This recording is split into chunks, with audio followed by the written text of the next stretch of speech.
State of Mankind. How much do you know? Excerpts from How the Spectre of Communism is Ruling Our World. 33.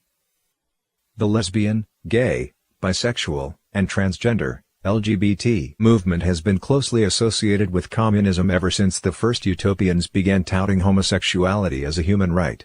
Since the communist movement claims to emancipate people from the bondage of traditional morality, its ideology naturally calls for supposed LGBT rights as a part of its program of sexual liberation.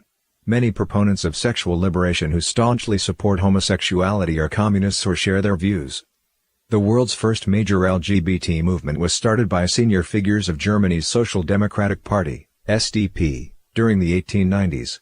Led by Magnus Hirschfeld, this group promoted homosexuality as being natural and moral. In 1897, the Scientific Humanitarian Committee, known in German as the Wissenschaftliche Humanitätskomitee, WHK, was founded by Hirschfeld to advocate for LGBT causes and began their first public campaign that year. In 1895, when British writer Oscar Wilde was investigated for his sexual relationship with another man, the SDP was the only group that stood up in his defense. SDP leader Edward Bernstein proposed a bill to overturn the law banning sodomy. One of the most radical examples of sexual liberation in the era came following the Bolsheviks' October Revolution in Russia. Soviet sexual policies, which were discussed earlier in this chapter, abolished legal prohibitions on homosexual relationships, making the Soviet Union the most liberal country on earth by leftist standards. In 1997, the African National Congress, ANC of South Africa passed the world's first constitution that recognized homosexuality as a human right. The ANC, a member of the Socialist International, formerly a branch of the now-defunct Second International, has consistently supported homosexuality. Inspired by Hirschfeld's WHK, in 1924, Henry Gerber founded the Society for Human Rights, SHR, the first American LGBT rights organization. SHR was short-lived, as several of its members were arrested soon after its establishment. In 1950, American communist Harry Hay founded the Medicine Society in his Los Angeles residency.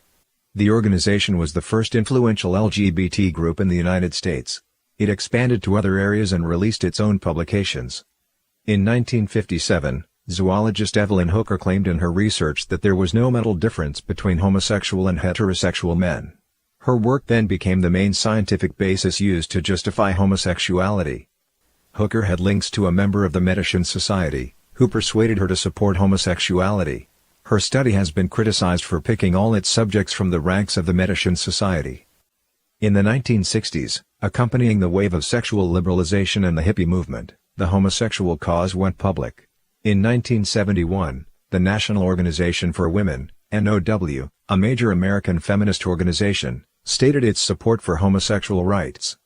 In 1974, the American Psychiatric Association, APA, cited Evelyn Hooker's research as the main evidence for taking homosexuality off the list of mental disorders. But in the actual vote, this decision was opposed by 39% of the APA's members. In other words, the research was far from unanimously convincing. Hooker and her follow-up researchers chose the so-called adjustment test results as a measure for the psychological status of homosexuals. To put it plainly, if a person can adapt to society, maintain self-esteem and good interpersonal relationships, and has no psychological barriers in his or her regular social life, he or she can be considered a psychologically normal person. In 2015, Dr. Robert L. Kinney III published an article in the medical journal Lincor that discussed the flaws in the standard Hooker used to determine the presence or lack of mental disorder. And an example, there is a type of mental illness called xenomelia, which creates in its sufferers a strong desire to cut off their own healthy, functioning limbs. Similar to how some homosexuals are convinced they were born with the wrong sex organs, xenomelia patients strongly believe that one or more of their body parts do not belong to them.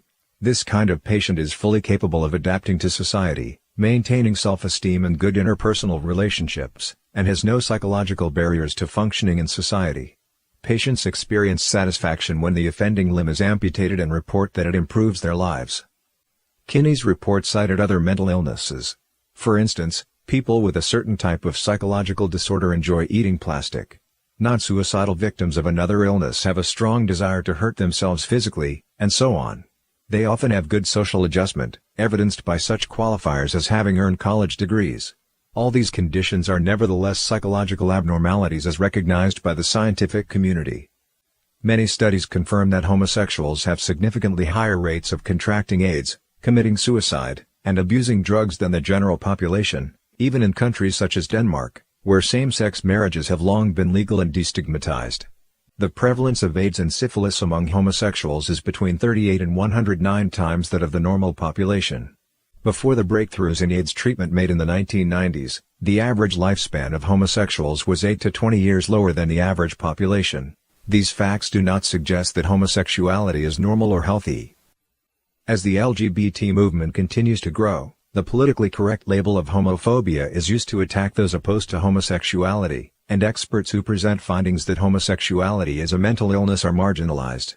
A considerable number of homosexuals have obtained degrees in psychology and psychiatry and have become experts in queer studies. The supposedly scientific evidence widely quoted today to support homosexuality as normal behavior is the report of the Task Force on Appropriate Therapeutic Responses to Sexual Orientation, written by a working group appointed by the APA in 2009.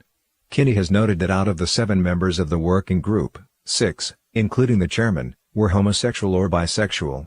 The study cannot be considered scientifically neutral.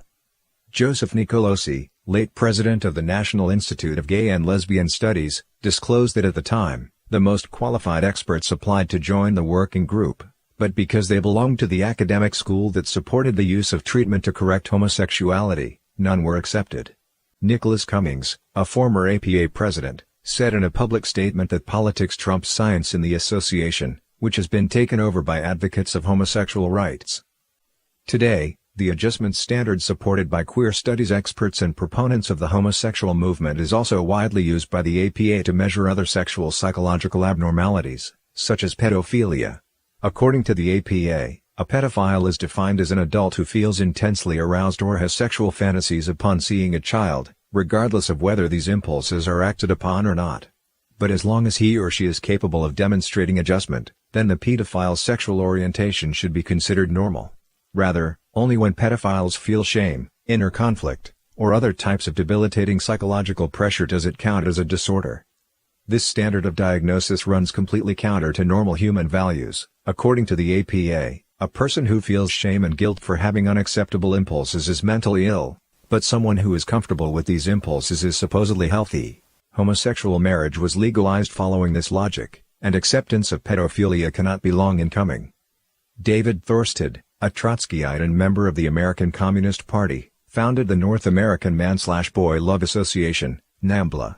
Another important figure in the American LGBT movement and a promoter of pedophilia is Allen Ginsberg, a communist, and admirer of Fidel Castro.